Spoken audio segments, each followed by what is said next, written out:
రకమైనటువంటి భేదాభిప్రాయాలు లేవు. ఇదంతా ఒక అద్భుతమైనటువంటి అద్భుత కల్పన. అంటే గిట్టని వాళ్ళు పూర్తి స్థాయిలో మా మధ్యలో ఏదో గ్యాప్ తీసుకురావడానికి ప్రయత్నం చేస్తున్నారు. అది చాలా పొరపాటు. ఆయనే మా నాయకుడు, ఆయనే మా గాడ్ ఫాదరు. ఈ గెలుపులో మరీ ముఖ్యంగా ఆయన యొక్క భాగస్వామ్యము 100% ఉంటుంది. ఆయనే మా నాయకుడు. అటువంటి ఆలోచన, అటువంటి భేదాభిప్రాయాలు ఎప్పుడు కూడా లేవు, ఎప్పుడు రావు కూడా. ముఖ్యంగా మీరు ప్రచారం ప్రవేశలేరు అని చెప్పేసి ఆరోపణలు వస్తున్నాయి. అదే కాకుండా మాజీ ఎంపీ వెంకటేష్ నేత బీజేపీలో వచ్చి టికెట్ కూడా ఆరోపణ వస్తుంది. ఈ పైన ఇది పెద్ద ఒక జోక్. దీనికి ఒక రకంగా ఆలోచించాలంటే ఈ ప్రాంతంలో ప్రజాస్వామిక దేశంలో రాజరిక కుటుంబ పాలన చేస్తున్నటువంటి వివేక్ వెంకటస్వామి గారు తనకున్నటువంటి మీడియాని అడ్డం పెట్టుకొని, తనకున్నటువంటి V6 ఛానల్ను అడ్డం పెట్టుకొని, ఆయన ఈ ప్రాంతంలో ప్రాంతేతరుడు కాబట్టి ఈ ప్రాంతంలో ఉన్నటువంటి మా అటువంటి వాళ్ళ మీద ఒక మైండ్ గేమ్ ఆడి ప్రజలని కన్ఫ్యూజ్ చేయడానికి ప్రయత్నం చేస్తున్నాడు తప్ప అతడు మా పార్టీకి సంబంధం లేదు. అతడు మా పార్టీని మోసం చేసి, మా పార్టీని అతడు నమ్మక ద్రోహం చేసి భారతీయ జనతా పార్టీ నుండి ఇవాళ వేరే పార్టీకి వెళ్ళిపోయి భారతీయ జనతా పార్టీలో ఉన్నటువంటి నాయకుల మీద ఆయన ఆరోపణలు చేయడము, మైండ్ గేమ్ ఆడడము, ఆయనకు మనకు సంబంధం లేదు. ఏదైతే వెంకటేష్ నేత గురించి చర్చ చేస్తున్నారో అది వివేక్ వెంకటస్వామి గారు ఆడుతున్నటువంటి మైండ్ గేమ్లో భాగమే. దానికి మా పార్టీకి సంబంధం లేదు. అదంతా ఒక రూమర్స్, అదంతా ఒక ఫేక్. దేశంలో బ్రదర్ ఈరోజు దేశంలో ఎన్నికల యొక్క నిర్ణయం జరిగిపోయింది.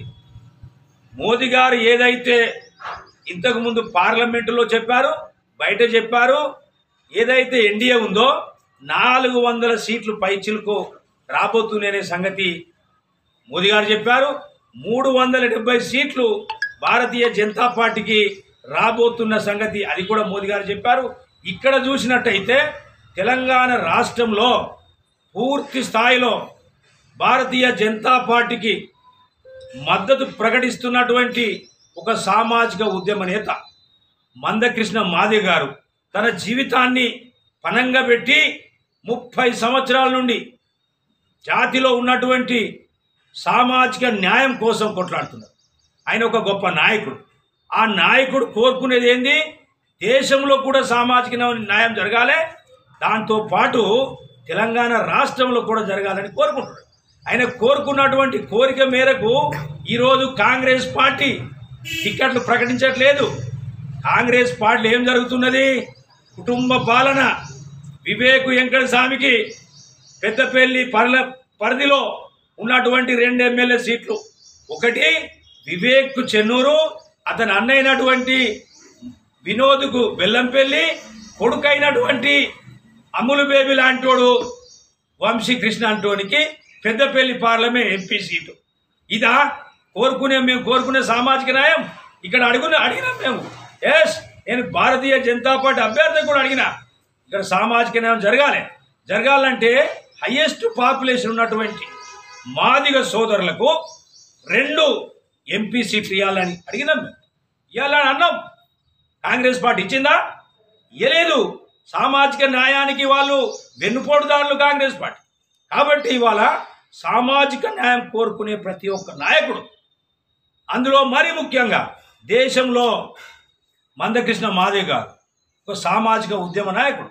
ఆయన ఇవాళ సామాజిక న్యాయం కోసం ఇవాళ సమాజ స్థాపన జరగాలంటే, ఈ దేశంలో ప్రతి ఒక్కరికి రాజ్యాంగ ఫలాలు అందాలంటే 100కు 100% వర్గీకరణ జరగాలని ఇలా కొట్లాడుతుంటే, ఇవాళ మా పార్టీ అధినాయకులు నరేంద్ర మోదీ గారు అతన్ని మెచ్చి ఈ దేశంలో బాబాసాహెబ్ అంబేద్కర్ గారు చెప్పినటువంటి ఫలాలు ఎవరు ఎంతో వారికి అంతే అందాలని ఈరోజు నరేంద్ర మోదీ గారు కోరితే దానికి ఆకర్షితుడై మందకృష్ణ మాదిగ గారు ఇవాళ సామాజిక న్యాయం కోసం భారతీయ జనతా పార్టీకి సపోర్ట్ చేస్తున్నాడు. అంతేకాదు ఈ దేశంలో, ఈ రాష్ట్రంలో సామాజిక న్యాయం కోరేటువంటి ప్రతి ఒక నాయకులు, ప్రతి కార్యకర్త ఇవాళ భారతీయ జనతా పార్టీని గెలిపించాలని చూస్తున్నది. అందులో భాగంగానే ఇవాళ భారతీయ జనతా పార్టీ 2 ఎంపీ సీట్లు మాదిగ సామాజిక వర్గానికి ఇచ్చింది. 1 ఎంపీ సీటు మందకృష్ణ మాదిగ గారు ఎస్ మేము నిస్వార్థులము, స్వార్థము అని మాకు లేదు, మాకు సామాజిక న్యాయమే మా స్వార్థము. పెద్దపల్లి పార్లమెంటు అంబేద్కర్ కులమైనటువంటి మహార్ నేతకానికి ఇవ్వాలని ప్రపోజల్ పెట్టిందల్లా మందకృష్ణ మాదిగ గారు ఒక గొప్ప ఆలోచన పరుడు. కాబట్టి పెద్దపల్లి పార్లమెంట్లో ఉన్నటువంటి మాదిగ సోదరులందరూ నేతకాని మాదిగ 2 కలిసి కంకణం కట్టుకొని సామాజిక న్యాయం కోరినటువంటి ఆలోచన పద్ధతితోని ఇలా ముందుకు పోతున్నారు. ఈ 2 సామాజిక వర్గాలతో పాటు ఇక్కడ 40 సంవత్సరాల నుంచి సామాజిక న్యాయానికి వ్యతిరేకంగా కుటుంబ పాలన చేస్తున్నటువంటి వెంకట స్వామి వల్ల ఓట్లు వేయించుకొని ఇక్కడ ప్రజలకు అభివృద్ధి ఫలాలు అందించట్లేదు. కాబట్టి అన్ని వర్గాలు ఇటు దళితులతో పాటు బీసీలు కానీ జనరల్స్ కానీ ఒక ప్రాంతేతరుని పంపించాలి, తరిమికొట్టాలి, ఓడించాలి. రాబోయే రోజులలో ఈ ప్రాంతాన్ని అభివృద్ధి చేసుకోవాలంటే లోకలోని గెలిపించుకోవాలి. ఈ ప్రాంతంలో సామాజిక న్యాయం జరగాలంటే లోకలోడు గోమాస శ్రీనివాసుని గెలిపించుకోవాలి. నరేంద్ర మోదీ గారికి కానుకగా ఇవ్వాలని సామాజిక వర్గాలన్నీ ఇవాళ మా ఎంబడి కలిసి పనిచేస్తున్నాయి. ఇది మా యొక్క ప్రచారం, ఇదే మా ప్రచారం.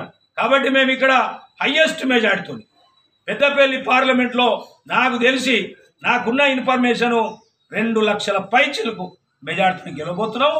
అంతేకాదు తెలంగాణ రాష్ట్రంలో మేము 17 నియోజకవర్గాలలో ఛాలెంజ్గా ప్రచారం చేస్తున్నాము. మాకు డబల్ డిజిట్ అంటే ఎబో 10 సీట్లు మాకు వస్తాయి. కాబట్టి ఆ 10 సీట్లే దేశంలో ఉన్నటువంటి సామాజిక న్యాయానికి నిదర్శనం. ఇవాళ దేశం కోసం, ధర్మం కోసం, జాతి రక్షణ కోసం, రాజ్యాంగ రక్షణ కోసం బాబాసాహెబ్ అంబేద్కర్ గారు ఇచ్చినటువంటి ఫలాలు అన్ని వర్గాలకు అందించాలంటే ఇవాళ సామాజిక న్యాయం కంపల్సరీ జరగాలి.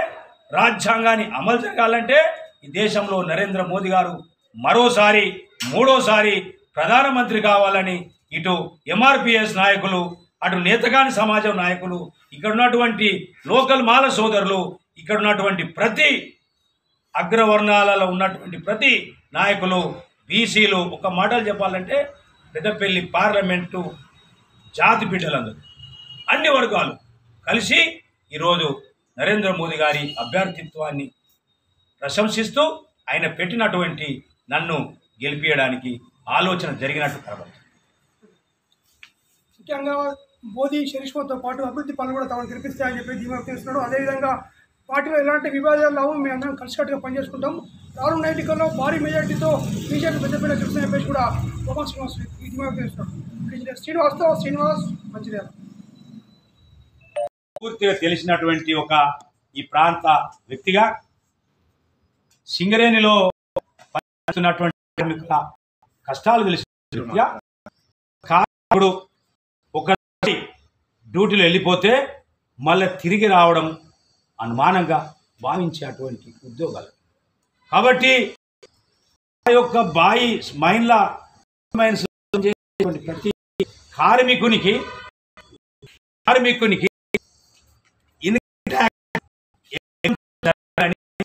సింగరేణి కార్మికుల పక్షాన గొంతుకనై నేను కొట్లాడపోతాను. అంతేకాదు అసలు భారతదేశంలో గవర్నమెంట్ భారతీయ జనతా పార్టీ కాబట్టి నేను భారతీయ జనతా పార్టీ పక్షాన నేను లోక్సభ సభ్యునికి ఎన్నికైన వెంటనే 100కు 100% అది మా దృష్టిలో ఉన్నది. ఇన్కమ్ ట్యాక్స్ ఎగ్జెంప్షన్ చేయించడమే నా బాధ్యత. ఎందుకంటే కారణము ఈరోజు నా తాతలు, తండ్రులు, నా ముత్తాతలు పొట్ట చేత పట్టుకొని కారులు దూరని కారడవిలో ప్రవేశించి బండను చీల్చి బండ రాయిని తొలిసి నల్ల బంగారం కనుగొన్నటువంటి కార్మిక నాయకులు, కర్షకుల కష్టాలు తెలిసినటువంటి ఒక వ్యక్తిగా నేను వాళ్ళ పక్షాన నిలబడి ఇన్కమ్ ట్యాక్స్ ఎగ్జెంప్షన్ చేయించడం నా బాధ్యత. ఎందుకంటే నా గవర్నమెంట్ ఉంటుంది, కాంగ్రెస్ అనేదానికి వ్యాలిడిటీ లేనటువంటి పార్టీ, అది ఉండదు. బీఆర్ఎస్ గురించి అంటే బీఆర్ఎస్ అనేది అది లెక్కకే రాదు, వాళ్ళతో కానే కాదు. వాళ్ళ ఎంపీలు ఎక్కడ ఉండరు. రేపు మాకు 400 మంది సీట్లు ఉంటారు, మా గవర్నమెంట్ ఉంటుంది. కాబట్టి నేను 100% కొట్లాడి కార్మికులకు నేను 100% ఇన్కమ్ ట్యాక్స్ ఎగ్జంప్షన్ చేయొచ్చు. అంతేకాదు వాళ్ళకు సొంతింటి పథకం అది కూడా నేను చేయిస్తా. అంతేకాదు కార్మికుల పిల్లలు 50 సంవత్సరాల నుండి సింగరేణి ప్రాంతంలో వాళ్ళు కార్మికుల పిల్లలు చదువుకుంటే మళ్ళీ కార్మికుల పిల్లలు సింగరేణిలో ఉద్యోగం కోసం మైనింగ్ ఇంజనీరింగ్ చేయాలనేటువంటి తపన ఉన్న వాళ్ళకు ఆ ఇంజనీరింగ్ చదువుకోవడానికి ఇక్కడ కాలేజీ లేదు, ఏ ఎంపీ కూడా తీసుకురాలేదు. వాళ్ళకు ఆలోచన లేదు, అందుకే కనబడుతుంది వాళ్ళకు అటువంటి ఆలోచన లేక తీసుకురాలేదు. కానీ నేను రేపు ఎంపీగా గెలిచిన తర్వాత మొన్ననే నేను చెప్పిన బిఎంఎస్ మా నాయకులతో నేను ఆల్రెడీ మా సపరేట్ మాకు ఒక ఎజెండా ఉన్నది 100% ఏం చేయాలని. అందులో ఇది కూడా భాగమే. సింగరేణి అనే అటువంటి ప్రాంతము పెద్దపల్లి పార్లమెంటు పరిధిలో 5 నియోజకవర్గాలు, హైయెస్ట్ ఓటు బ్యాంక్. ఆ కార్మికుల పిల్లలు మళ్ళీ సింగరేణిలో మైనింగ్ సర్దార్ కావాలన్నా, మళ్ళీ ఓర్మేన్ కావాలన్నా, మళ్ళీ మేనేజర్ కావాలన్నా అతనికి ఇంజనీరింగ్ మైనింగ్ కావాలి. ఆ కాలేజ్ ఇక్కడ లేదు. నేను ఎంపీకి గెలిచిన వెంటనే నేను సింగరేణి ప్రాంతంలో DGMS అప్రూవల్ మైనింగ్ కాలేజ్ తీసుకొస్తా, అది నా బాధ్యత. అప్పుడు ఇక్కడ కార్మికుల పిల్లలకు నిరుద్యోగ సమస్య నుంచి దూరం కాగల. ఇది నాకున్నటువంటి ఆలోచన. కాబట్టి సింగరేణి కార్మికులను నేను వేడుకుంటున్నా, ప్రార్థిస్తున్నా. 50 సంవత్సరాల నుంచి మీరు ఇబ్బందులలో పడుతున్నారు, ఇబ్బందులలో ఉన్నారు. మీ ఇబ్బందులన్నిటినీ దూరం చేయాలంటే పార్లమెంటరీ వ్యవస్థలో మీకోసం చర్చ జరగాలి.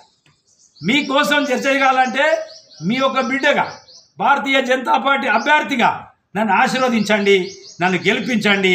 మీ గొంతుకనై పార్లమెంట్లో నేను చర్చ పెట్టి కొట్లాడి మీకున్న ఈ సమస్యలు దూరం చేసి రాబోయే రోజులలో పెద్దపల్లి పార్లమెంటు ప్రజలలో ఒక అత్యున్నతమైనటువంటి సింగరేణి కార్మికుల కుటుంబాలని నేను 100% కాపాడుతా.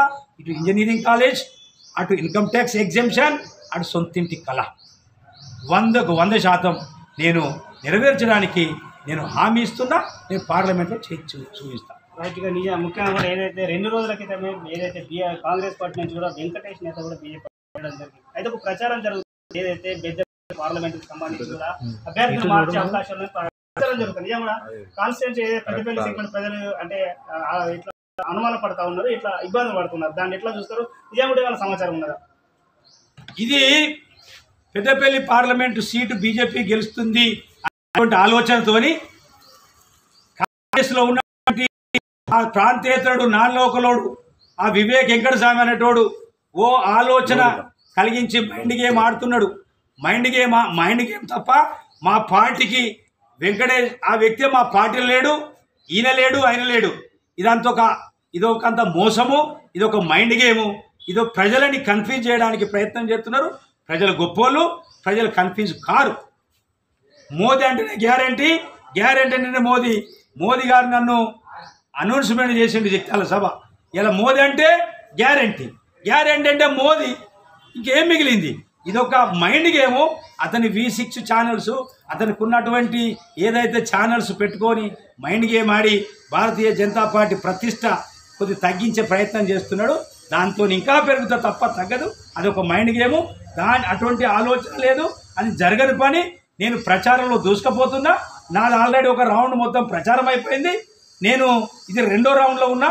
100% నేనే అభ్యర్థిని, నేనే గెలుస్తున్నా. మోదీ గారి యొక్క ఆశీస్సులు మెండుగున్నాయి. మోదీ గారి నన్ను ప్రకటించింది. అదంతా వివేక్ వెంకటస్వామి చేస్తున్నటువంటి ఒక బోగస్ ప్రచారము, ఒక గ్లోబల్ ప్రచారము. దాన్ని ప్రజలు తిప్పికొట్టాలని ప్రార్థిస్తారు. రైట్గా ఇదైతే పెద్దపల్లి పార్లమెంట్ అభ్యర్థి గోమాస అందరూ కూడా ఈసారి మోడీని గెలిపించుకోవాలి. మోడీ యొక్క చరిష్మా దేశానికి అవసరము. దేశంలో మోడీ ఉంటేనే భారతదేశ ప్రజల యొక్క భవిష్యత్ కానీ, ప్రజల యొక్క ప్రతిష్ట కానీ ప్రజల యొక్క ప్రగతి, దేశం యొక్క ప్రగతి చాలా అభివృద్ధి చెందుతుంది కాబట్టి ఖచ్చితంగా మోడీని గెలిపించుకోవాలనేటువంటి ఆలోచనలో భారతీయ జనతా పార్టీలో ఉన్నటువంటి ప్రతి కార్యకర్త కాడ మొదలుకుంటే నాయకుల వరకు ఉంది. కాబట్టి అటువంటి విభేదాలు అనేటివి లేవు. ఖచ్చితంగా కలిసికట్టుగా ఎక్కడోళ్ళు అక్కడ భారతీయ జనతా పార్టీని గెలిపించుకోవడానికి పూర్తి స్థాయిలో సహకరిస్తున్నారు. అది మాకు కనబడుతుంది. ఇక పోటీ పరంగా వచ్చేసరికి కూడా ఏదైతే ఇప్పుడు మీరు కాంగ్రెస్ పార్టీ నుంచి ఒక శ్రీమంతులతో వచ్చి అదేవిధంగా కూడా టీఆర్ఎస్కి సంబంధించి కూడా కోల్బెల్ట్ అంటే కార్మికుల బిడ్డతో కూడా పోటీ పడతా ఉన్నారు. ఎట్లా ఉండబోతుంది ఇద్దరి మధ్యలో, అంటే ముగ్గురు మధ్యలో, ఆ ఇద్దరి మధ్యలో మీతో ఎవరికి పోటీ ఉండబోతుంది, మీతోనే అసలు ఎట్లా ఉంది పరిస్థితి? ఈరోజు పూర్తి స్థాయిలో తెలంగాణ ప్రజలలో ఒక మంచి స్పందన కనబడుతుంది. తెలంగాణ ప్రజలలో ఉన్నటువంటి స్పందన దేశం కోసం నరేంద్ర మోదీ గారు కావాలనేటువంటి ఆలోచన ఏదైతే జరుగుతుందో పెద్దపల్లి పార్లమెంటు ప్రజలు కూడా పూర్తి స్థాయిలో ఈరోజు మోదీని గెలిపించుకోవాలనేటువంటి ఆలోచనతో ఉన్నది వాస్తవము. నాకు తెలిసి ఈ ఎన్నికలు భారతీయ జనతా పార్టీలో ఉన్నటువంటి నాయకుడు ఈ దేశ ప్రధాని నరేంద్ర మోదీ పేరుతోనే ఎన్నికలు జరగబోతున్నాయి. కాబట్టి నరేంద్ర మోదీ గారు దేశ ప్రగతి కోసము, దేశం యొక్క అభివృద్ధి కోసము, దేశంలో నివసిస్తున్నటువంటి ప్రజలకు సంక్షేమ ఫలాలు అందించడానికి అన్ని వర్గాల కోసం సబ్కా సాత్ సబ్కా వికాస్ సబ్కా విచార్ అనేటువంటి భావనతో పోతున్నారు. కాబట్టి ఈ ఎన్నికలలో నాకు తెలిసి నరేంద్ర మోదీ గారి యొక్క ఒక ప్రతిష్ట మీద ఎన్నికలు జరగబోతున్నాయి. ఈ తెలంగాణ రాష్ట్రంలో కూడా పెద్దపల్లిలో నరేంద్ర మోదీ గారి పేరు మీద జరుగుతున్నటువంటి ఎన్నికలకు నాకు తెలిసి మాకు అటు కాంగ్రెస్ కూడా పోటీ లేదు, ఇటు బీఆర్ఎస్ కూడా పోటీ లేదు. దానికి కారణం ఏంటంటే బీఆర్ఎస్ గత 10 సంవత్సరాల దాకా ఈ రాష్ట్రాన్ని దాచుకొని ఈరోజు బీఆర్ఎస్ పార్టీలో ఉన్నటువంటి నాయకులతో పాటు రకరకాలుగా ఈ ప్రాంత ప్రజలని దోపిడీ చేసినటువంటి భారతీయ కాంగ్రెస్ పార్టీ కావచ్చు, ఈ బీఆర్ఎస్ పార్టీ కావచ్చు. బీఆర్ఎస్ పార్టీ అయితే కంప్లీట్ 10 సంవత్సరాలు దోసుకుంది. నీళ్లు దోపిడీ చేసింది, ఇసుక దోపిడీ చేసింది. అంతేకాకుండా ఈ దోపిడీ చేసినటువంటి దోపిడీ కంప్లీట్ తీసుకుపోయి హైదరాబాదు, మెదకు ఆ ప్రాంతానికే వీళ్ళు స్వార్థం కోసం వాడుకున్నారు తప్ప ఈ ప్రాంత ప్రజల కోసము ఒక డిస్ట్రిబ్యూటర్ కూడా కట్టలేదు. ఒక డిస్ట్రిబ్యూటర్ ద్వారా ఈ ప్రాంతంలో ఉన్నటువంటి ఒక 10,000 ఎకరాలకు కూడా ఇక్కడ నీళ్ళు ఇయ్యలేదు. ఇదంతా ఇక్కడ ప్రజలకు తెలుసు. అంతేకాదు ఈ ప్రాంతంలో గోదావరి పరివాహక ప్రాంతంలో అటు ప్రాణహిత నది వస్తున్నది, ఇటు నుండి గోదావరి వస్తున్నది. కాబట్టి ఈ రెండింటి వల్ల ఏదైతే ఇటు అప్ స్ట్రీమ్ అటు డౌన్ స్ట్రీమ్ ఈ గోదావరికి 2 పక్కల నీళ్లు ఎప్పుడైతే ఈ అప్ స్ట్రీమ్ కాళేశ్వరం నుంచి మొదలుకొని ఏలాల వరకు ఈ యొక్క చెన్నూరు నియోజకవర్గంలో ఆ నీళ్లు బ్యాక్ వాటర్ కూడా కొడితే ఊర్లు మునిగిపోయి రైతాంగం లాస్ అయినా కానీ పట్టించుకున్నటువంటి నాదుడు ఎవరు లేరు. ఈ రకంగా బీఆర్ఎస్ పార్టీ ప్రజలను నడ్డి ఇరిసి ప్రజలని దోపిడీ చేసి దోసుకున్న పార్టీని ప్రజల బుద్ధి చెప్పిండ్రు. వాళ్ళు వెళ్ళిపోయిన తర్వాత వచ్చినటువంటి కాంగ్రెస్ పార్టీ ఈ ప్రాంతంలో ఉన్నటువంటి తెలంగాణ రైతాంగాన్ని, తెలంగాణ ఉన్నటువంటి మహిళలని, తెలంగాణలో ఉన్నటువంటి రైతులని, తెలంగాణలో అన్ని వర్గాలని నమ్మించి నమ్మక ద్రోహం చేసి ఓట్లు వేయించుకొని వాగ్దానాలని అమలు చేయనటువంటి పార్టీ 420 పార్టీ కాంగ్రెస్ పార్టీ. కాబట్టి ఈరోజు కాంగ్రెస్ పార్టీ అనేదానికి ఒక చరిష్మ లేదు. దానికి కారణం ఏంటంటే కాంగ్రెస్ పార్టీ అంటేనే దాచుకోవడం కుటుంబ పాలన. కాబట్టి ఈరోజు కూడా ఈ ప్రాంతంలో ఉన్నటువంటి ప్రజలు ఈ దోసుకోవడానికి ఈ కుటుంబ పాలనకు వ్యతిరేకం. కాబట్టి ఈ యొక్క కాంగ్రెస్ పార్టీలో నిలబడ్డటువంటి కాంగ్రెస్ పార్టీ ఎవరినైతే ఇక్కడ అభ్యర్థిత్వాన్ని ఇచ్చిందో వాళ్ళ కుటుంబము వివేక్ వెంకటస్వామి కుటుంబం. వివేక్ వెంకటస్వామి అనే కుటుంబము పూర్తి స్థాయిలో ఈ ప్రాంతంలో 40 సంవత్సరాల నుండి ప్రజల నుండి ఓటు దోసుకొని నమ్మించి మోసం చేసి ఓటు దోసుకొని ఓటు ద్వారా వచ్చినటువంటి అధికారాన్ని అడ్డం పెట్టుకొని ఆ ప్రాంతే. కాబట్టి ఈ ప్రాంతానికి ఆ ప్రాంతాల్లో ఇండస్ట్రీస్ ఉన్నాడు. ఇక్కడ ఎవరికి ఉద్యోగం ఇవ్వలేదు. ఇక్కడ ఉద్యోగమే కాదు, ఇక్కడ ఉన్నటువంటి అన్ని ప్రజలు, అన్ని వర్గాల ప్రజలు అభివృద్ధి చేస్తారని ఆలోచించారు. కానీ అతడు ఈ అందరి ప్రజలకు అభివృద్ధి చేయడానికే వ్యతిరేకుడు. ఎందుకు వ్యతిరేకుడు అంటే ఇక్కడ ఉన్నాడు, గెలిచిన తర్వాత హైదరాబాద్లో పడతాడు. కాబట్టి అతనికి ఇక్కడ ఏం చేయాలి, ప్రజల పట్ల కావలసినటువంటి అభివృద్ధి ఎట్లా, ప్రజల యొక్క సమస్యలు ఏంది తెలివై. దానికి కారణం ఏంటంటే ఓట్ల సమయంలో వస్తాడు, ఓట్లు వేయించుకుంటాడు, అతని ఊరికి, అతని వాడకు, అతని ఊరికి అతను పోతాడు, అతని ప్రాంతానికి అతను పోతాడు. అతడు నాన్ లోకల్ కాబట్టి లోకల్ సమస్యలు తెలివై.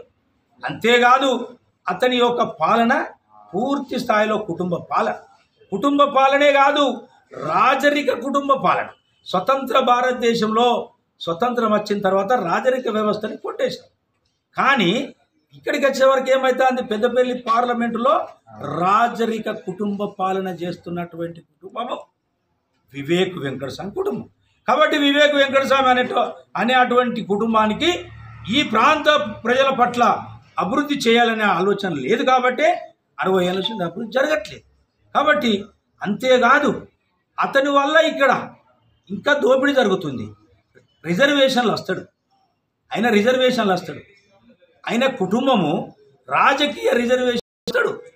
కానీ ఈ రిజర్వేషను అనుభవించుతున్నటువంటి, బాధపడుతున్నటువంటి, అవమానాలకు గురవుతున్నటువంటి ఈ ప్రాంతంలో నిర్మించినటువంటి ఈ సామాజిక వర్గానికి ఉన్న సమస్యలు తెలివై. ఈ లోకల్లో నివసిస్తున్నటువంటి మాల సామాజిక వర్గాల సమస్యలు తెలివై. ఈ లోకల్లో నివసిస్తున్నటువంటి కాని సామాజిక వర్గాల సమస్యలు తెలివై. అంటే అతడు సామాజిక వర్గాల పట్ల న్యాయం చేయాలనే ఆలోచన లేదు. కానీ ఈ 3 సామాజిక వర్గాలని రాజకీయంగా వీళ్ళని ఎదగనీయకుండా రాజకీయ దోపిడీ చేస్తూ కుటుంబ పాలన చేస్తున్నాడు. కాబట్టి ఇటు రిజర్వేషన్లల్లో బ్రతుకుతున్నటువంటి లోకల్ మాల, లోకల్ మాదిగా, లోకల్ నేత కానీల భవిష్యత్తును కూడా వాళ్ళ కుటుంబం వల్ల ఒక 50 సంవత్సరాల నుండి మోసపోతున్నారు, గోసపడుతున్నారు, రాజకీయంగా ఎదగపోతున్నారు. కాబట్టి సామాజిక న్యాయం వ్యతిరేకం. అంతేకాదు 30 సంవత్సరాల నుండి ఒక జాతి నాయకుడు గౌరవనీయులు మందకృష్ణ మాదిగ గారు ఏమంటున్నాడు, ఈ దేశంలో బాబాసాహెబ్ అంబేద్కర్ గారు పెట్టినటువంటి రాజ్యాంగంలో ఉన్నటువంటి ఫలాలు ఏమన్నాడు, ఎవరు ఎంతో వారికి అంతే రావాలని మందకృష్ణ మాదిగ గారు గత 30 సంవత్సరాల నుండి వర్గీకరణ కోసం కొట్లాడుతుంటే 30 సంవత్సరాల నుండి వివేక్ వెంకటస్వామి గారి తండ్రి వెంకటస్వామి గారు కూడా అడ్డం పడ్డాడు. కావద్దని వెంకటస్వామి తర్వాత 5 సంవత్సరాల వరకు ఆ రోజులలో వివేక్ ఉండి ఆయన కూడా ఏబిసిడి వర్గీకరణకు అడ్డం పడ్డాడు. కాబట్టి ఈ వర్గీకరణ అనేది జరగద్దు అనే దానికి పూర్తి స్థాయిలో వర్గీకరణకు వ్యతిరేకంగా ఇవాళ వెంకటస్వామి కుటుంబం పనిచేస్తుంది. ఈ వ్యతిరేకత ఏదైతే కులాల మీద పడుతుంది, 3 కులాల మీద ఇటుపడుతుంది, సామాజిక న్యాయానికి దొరుకుతుంది, అటు ఉన్నటువంటి అన్ని కులాల మీద కాకుండా అడ్డం పడుతుంది. ఓటు వరకు అన్ని వర్గాల ఓట్లు కావాలి.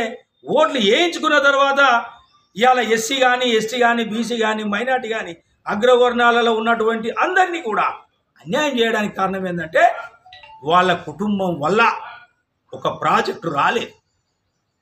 నేను అడుగుతున్న వివేక్ వెంకటస్వామి, 40 సంవత్సరాలలో నీ తండ్రి కాడ మొదలుకొని ఏ ప్రాజెక్టు శ్వేతపత్రాలు చేయి. అంతేకాదు రోజు నీ అయ్య నుంచి వరకు ఎంతమంది నిరుద్యోగులకు ఉద్యోగాలు ఇప్పించినావు, ఒక శ్వేతపత్రం విడుదల చేసి ఒక లిస్టు పెట్టు. అంతేకాదు నేను అడుగుతున్నా, బాబాసాహెబ్ అంబేద్కర్ ఇచ్చినటువంటి రిజర్వేషన్ను ఇవాళ నువ్వు రాజకీయ దోపిడీ చేస్తున్నావే, ఆ దోపిడికి నువ్వు నీ కుటుంబం పాల్పడుతున్నది నువ్వు ఒప్పుకో. లేదు నేను ఒక ఎమ్మెల్యే చేసిన, ఒక మాదిగ సామాజిక వర్గం నుంచి ఎమ్మెల్యే చేసిన చెప్పగలుగుతావా? ఒక ఎమ్మెల్యే చేసిన ఒక నేత కానీ సామాజిక వర్గం చెప్పగలుగుతావా? నేను ఎమ్మెల్యే చేసిన ఈరోజు లోకల్లో ఉన్నటువంటి మాల సామాజిక వర్గానికి నువ్వు చెప్పగలుగుతావా? ఎస్, నువ్వు ఒక శ్వేతపత్రం విడుదల చేయి. కాబట్టి వివేక్ వెంకటస్వామి అనే అటువంటి కుటుంబం వల్ల ఈ ప్రాంతం 60 సంవత్సరాల పార్లమెంటు వ్యవస్థ 40 సంవత్సరాల నుండి ఈ ప్రాంతము అభివృద్ధికి నోచుకోలేదు. ఇటు అభివృద్ధికి వ్యతిరేకం చేస్తున్నాడు, ఇటు సామాజిక వర్గాల రాజకీయ ప్రాతినిధ్యాన్ని దోపిడీ చేస్తున్నాడు. కాబట్టి ఈరోజు ప్రజలు ఆలోచిస్తున్నారు. ప్రజలు ఎందుకు ఆలోచిస్తున్నారు? ఇంత సామాజిక న్యాయానికి వ్యతిరేకంగా ఉన్నాడు కాబట్టి, ఇక్కడ లోకల్ కార్యకర్తలకు వ్యతిరేకంగా ఉన్నాడు కాబట్టి ఇవాళ ప్రాంతేతరుడు, అతను నాన్ లోకల్, మేమందరం లోకల్. ఇవాళ నేను చచ్చిపోతే ఈ గడ్డ మీద నాకు నన్ను పొందబెడతారు. వివేక్ వెంకటస్వామి గారు, వివేక్ తండ్రి స్వర్గీయ గౌరవ వెంకటస్వామి గారు చనిపోతే ఎక్కడ పొందబెట్టిరు? హైదరాబాద్లో కొంచెం పోయి పొందబెట్టిలా. కానీ గోమాల శ్రీనివాసును చచ్చిపోతే ఇవాళ పెద్దపల్లి పార్లమెంటు కిందనే పొందబెడతారు, ఇక్కడనే కాల్ చేస్తారు. కాబట్టి నేను ఇక్కడోని వాళ్ళు గెలిచి మోసం చేసి ఓట్లు వేయించుకొని గెలిచి వాళ్ళు వాళ్ళ ఊరికి వెళ్ళిపోతారు. అందువల్లనే అభివృద్ధి అయితలేదు. ఇక్కడ నేను గెలిచిన తర్వాత 60 సంవత్సరాల నుండి అన్యాయానికి గురైనటువంటి ఈ పెద్దపల్లి పార్లమెంటుని అభివృద్ధి చేసుకోవాలని రచన. దానికి కారణం మిత్రులారా, ఇవాళ ఈ యొక్క పెద్దపల్లిలో సౌత్ సెంట్రల్ రైల్వే ఉంది. వెంకటస్వామి గారు ఒక్కరోజు కూడా ఆధునీకరణ కోసం మంచిర్యాల గురించి మాట్లాడలే, ఒకరోజు కూడా ఆధునీకరణ కోసం మందమరిలో మాట్లాడలేదు, ఒకరోజు కూడా ఆధునీకరణ కోసం బెల్లంపల్లి గురించి మాట్లాడలేదు. అంతెందుకు ఇవాళ ఈ ప్రాంతంలో ఉత్తర తెలంగాణలో పెద్ద జిల్లా అయినటువంటి మంచిర్యాల జిల్లా, ఈ జిల్లా హెడ్‌క్వార్టర్ల రైల్వే స్టేషన్ ఉంటే ఇవాళ ఇక్కడ రాజధాని ఎక్స్ప్రెస్ ఆగదు. ఇక్కడ ఎందుకు ఆగాయి? ఆగాలి కదా. అంతేకాదు ఇవాళ నీకు మంచిర్యాల నుంచి పోతే బెల్లంపల్లిలో ఆగాలి కదా, ఆగాయి. అంటే ఇవన్నీ కనబడుతున్నాయి కదా. అంతేకాదు మిత్రులారా, ఈరోజు ఈ ప్రాంతంలో ఉన్నటువంటి ఎస్సీ ఎస్టీ బీసీలు ఉంటేనే కదా రిజర్వేషన్ అయింది. ఇది నువ్వు రిజర్వేషన్ పేరుతో ఊదరగొడి నువ్వు మోసం చేసి ఓట్లు వేయించుకొని గెలిచిన తర్వాత ఈ ప్రాంతంలో నువ్వు ఎన్ని సెంట్రల్ స్కూల్ పెట్టి తీసుకురాగలిగినావు? ఎన్ని నవోదయ స్కూళ్ళు తీసుకురాగలిగినావు? ఎంతమంది మా మాదిగ పిల్లలు, మా మాల పిల్లలు, మా నేతకాని పిల్లలు అందులో చదువుకొని డాక్టర్ లైన్లు, అందులో చదువుకొని ఇంజనీర్ లైన్లు, ఇదంతా మాకు బాధ ఉంది. కాబట్టి వివేక్ వెంకటస్వామి అనేటువంటి కుటుంబం, వారి కుటుంబము నాన్ లోకల్, ప్రాంతేతరుడు. అంతేకాదు ఇవాళ కూడా చెప్తున్నా, 100% దళితులలో అవమానానికి గురై బ్రతుకుతున్నటువంటి అంటరాని కులాల గురించి వాళ్ళకి తెలియదు. ఎందుకు తెలియదంటే వాళ్ళు రిజర్వేషన్ వరకే మాలని చెప్పుకుంటున్నారు. వాళ్ళ పిల్లలని మా మాదిగ కుటుంబాలలో ఇస్తారా? వాళ్ళ పిల్లలని వాళ్ళ కొడుకు కోసము మా మాదిగ కుటుంబంలో ఉన్నటువంటి ఒక అమ్మాయిని చేసుకుంటారా? వాళ్ళ కుటుంబం నుంచి ఒక మాల సామాజిక వర్గంలో ఈ మంచిర్యాల జిల్లాలో ఇచ్చిండా? నేతకానిలతో చేసుకుంటారా? అసలు నేతకాని కల్చర్ తెలియదు, మాదిగ కల్చర్ తెలియదు, మాల కల్చర్ తెలియదు. ఇలా నువ్వు రిజర్వేషన్ కోసం సర్టిఫికేట్ పట్టుకొని వస్తావు. నీ ఇంట్లో మొత్తం వ్యవస్థ ఏదో మాకు తెలుసు కదా. కాబట్టి ఆ వ్యవస్థ పట్ల మాకు ఎలాంటి అవమానం లేదు, మేము ఆ వ్యవస్థను గౌరవిస్తాం. కానీ ఇక్కడ బాబాసాహెబ్ అంబేద్కర్ పెట్టింది దేనికోసం? ఎక్కడనైతే అవమానాలకు గురవుతున్నటువంటి అణగారిన సామాజిక వర్గాలు అంటరాని తనములో మగ్గుతున్నారే, వాళ్ళ అభివృద్ధి కోసమే రిజర్వేషన్ పెట్టిండు కదా. ఆ రిజర్వేషన్ పెట్టినటువంటి డెఫినేషన్, దాని వివరణ నీకు తెలియకుంటే నీకు ఎందుకు ఓట్లు వేయాలని ప్రజలు అడుగుతున్నారు. కాబట్టి మిత్రులారా, ఈ దేశంలో నరేంద్ర మోదీ ఉండాలి, 3వసారి ప్రధానమంత్రి రావాలి. వచ్చేసినట్టే ఈ దేశంలో సామాజిక నాయకుడు మందకృష్ణ మాదిగ గారు ఉండాలి. మధ్యలో రాజ్యాంగం ఉండాలి, బాబాసాహెబ్ ఇచ్చిన రాజ్యాంగం ఉండాలి. ఇటు మోదీ ఉండాలి, ఇటు మందకృష్ణ మాదిగ ఉండాలి.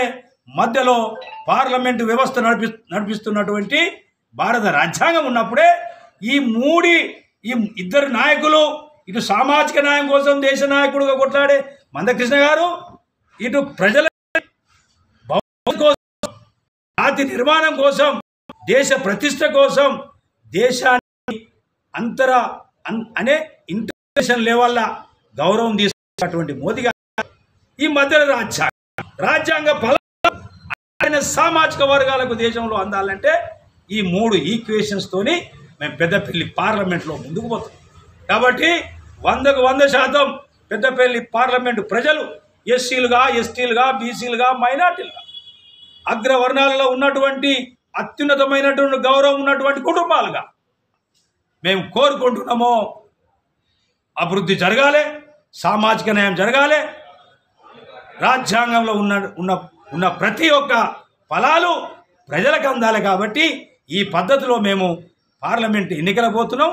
100% ప్రేక్ బార్ మోడీ సర్కార్, సబ్కా విచార్, సబ్కా వికాస్ ఇటువంటి ఆలోచనతో పోతున్నాం. కాబట్టి 100% భారతీయ జనతా పార్టీ హయ్యెస్ట్ మెజార్టీతో పెద్దపల్లి పార్లమెంట్ గెలుస్తుంది. కాబట్టి పెద్దపల్లి పార్లమెంటు ప్రజలని అప్పీల్ చేస్తున్నా, ఇంత పెద్ద అన్యాయాన్ని ఎదిరించండి, భారతీయ జనతా పార్టీ అభ్యర్థిగా నన్ను ఆశీర్వదించండి, నన్ను గెలిపించండి అని ప్రార్థిస్తూ జై శ్రీరామ్.